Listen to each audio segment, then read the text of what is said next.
Bonjour, ravi de vous retrouver. On ouvre ce journal par un dramatique accident survenu hier après-midi sur la départementale 385. Deux jeunes d'une vingtaine d'années sont décédés pour une raison encore indéterminée. Le chauffeur a perdu le contrôle de son véhicule avant de percuter un arbre à l'entrée de Châtillon-d'Azergues. Les deux passagers sont morts sur le coup. Un rassemblement en mémoire des victimes de l'attentat de Moscou était organisé ce samedi, place Saint-Jean. Ils étaient une cinquantaine d'étudiants pour la plupart, venus dénoncer l'attaque qui a fait lundi dernier 35 victimes à l'aéroport Domodedovo. À cette occasion, une gerbe de fleurs a été jetée symboliquement dans la Saône. On s'est dit que finalement, après tout ce qui s'était passé à Londres, à Madrid, récemment au Caire, des attentats qu'il y a eu contre les chrétiens, on s'était dit que finalement c'était l'occasion pour nous qui se sont touchés par ces événements d'organiser une petite commémoration entre jeunes. On comprend que dans certaines régions du monde, il y a des enjeux géopolitiques et des revendications politiques qui aient lieu, mais lorsque ça touche des civils et quand c'est l'objectif, quand c'est la fin de l'acte de toucher des civils, ça c'est vraiment quelque chose qu'on condamne et c'est pourquoi on s'est rassemblés aujourd'hui. Les personnels de l'Escale Air France sont en grève aujourd'hui. Ils protestent contre un projet de sous-traitance de l'enregistrement des bagages. Un projet qui pourrait être mis en place à compter du 1er juin prochain. La conséquence de ce mouvement, c'est les nombreux retards enregistrés ce matin à Saint-Exupéry. En revanche, aucune annulation n'est annoncée aujourd'hui. Et puis, autre information pratique, sachez que la région lyonnaise est placée sous vigilance orange à la pollution aux particules fines. Un épisode lié notamment à la persistance des conditions hivernales ces derniers jours. À noter qu'aucune restriction concernant la circulation automobile n'a pour l'heure été demandée. Passons à la page sport à présent avec la fin de série pour l'OL qui s'est incliné samedi soir face à Valenciennes 2-1. Le Loup, quant à lui, enchaîne les victoires. Grâce à leur succès face à Mont-de-Marsan, les hommes de Raphaël Saint-André sont désormais seuls leaders de Pro D2. Émilie Deschamps. Coup d'arrêt en championnat pour l'OL. Après 13 matchs consécutifs des Lyonnais sans défaite en Ligue 1, c'est Valenciennes qui a mis fin à cette bonne série. Les hommes de Claude Puel se sont inclinés 2-1 samedi au stade Nungesser. Et même s'il est encore un peu tôt pour rayer l'OL de la course au titre, les Lyonnais ont laissé à Lille l'occasion de s'échapper en tête du classement. Vainqueur de Lens, le leader nordiste compte désormais 7 points d'avance sur Lyon, 3e. Surtout, après l'élimination sans gloire de la Coupe de France dimanche dernier, c'est une fois de plus la manière qui a déçu. Les Lyonnais, en manque de réaction, sont retombés dans leur travers. Et après la réception de Bordeaux dimanche prochain, l'OL affrontera en février Saint-Etienne, le Real et Lille, rien que ça. Des affiches qui devraient remotiver si besoin l'effectif lyonnais.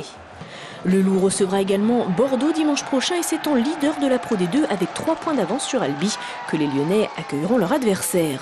C'est la première fois que le Loup est leader avec 3 points. Je crois que je ne l'ai pas connu depuis 7 ans, donc on va quand même apprécier sa juste valeur, la performance de l'équipe. Face à Mont-de-Marsan samedi, le Loup a dû batailler avant de signer un 6e succès consécutif, 25-18. Une victoire bonifiée de haute importance puisque dans le même temps, Albi s'est incliné à Narbonne. Donc tant que c'est pas terminé, on peut pas dire qu'on finira premier. Aujourd'hui, on a repris des points. C'est vrai qu'on vient de reprendre 8 points à Albi en un mois. C'est bien, mais c'est pas terminé. Il faut s'accrocher jusqu'au bout. La fin du championnat de Pro D2 s'annonce donc très disputée. Avantage Loup à 11 matchs du terme de la phase régulière. Et puis coup de chapeau également aux handballeurs français qui ont décroché hier une 4e couronne mondiale en battant en finale le Danemark. Parmi les joueurs de Lyonnais, Arnaud Bingo, formé à Vaux-en-Velin, et Guillaume Joly, natif de Lyon. Félicitations donc aux champions du monde. C'est une tradition à Villefranche. Chaque année à la même époque, les rues de la ville voient déferler une véritable vague, celle des conscrits. Un défilé qui a rassemblé hier près de 30 000 spectateurs. Sur place, Gérald Bouchon. Président interclasse en 0 et donc c'est moi qui ai l'honneur d'ouvrir le défilé comme j'étais président l'année dernière.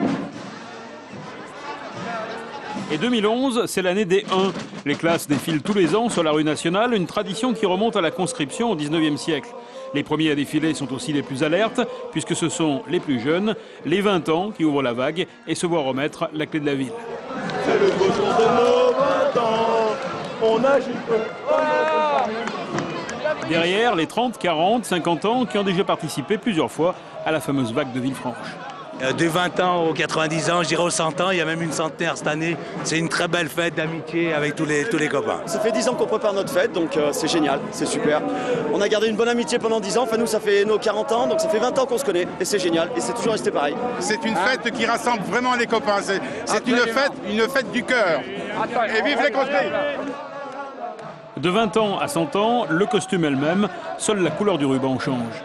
Un smoking noir, un bouquet de fleurs, un nœud papillon. Et le gibus et le ruban, c'est vraiment le clossard. Voilà. Et on est à notre 5e vase, qui est formidable quand même, parce que faire ça vague, c'est bon. Ça nous rajeunit pas, mais c'est la vie. C'est le fil du temps qui court, et puis voilà.